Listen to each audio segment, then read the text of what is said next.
আমাদের কিছু কিছু চাকরির পরীক্ষায় এই পিতা পুত্রের অঙ্কটা আসে, আমরা একটা শর্টকাটে দেখা যায় করতে পারি না। তো আজকে আমি আপনাদের সাথে শর্টকাটে আলোচনা করছি। পিতা ও কন্যার বয়সের সমষ্টি 80 বছর। পিতার বয়স কন্যার বয়সের 4 গুণ। কন্যার বয়স কত?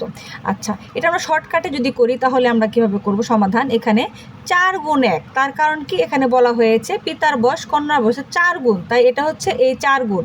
আর পিতার বয়স কন্যার বয়সের 4 গুণ, এটা 4 গুণ। আর এই 1 গুণ হচ্ছে কন্যার বয়সের 1 গুণ। এই 4 আর 1 যদি যোগ করি তাহলে হয় 5। তাহলে 5 গুণের সমান হবে কি আমাদের এই 80, কারণ কি পিতা ও পুত্রের বয়সের সমষ্টি। তাহলে 5 গুণের সমষ্টি সমান 80 হলে তাহলে 1 গুণের সমষ্টি সমান কত?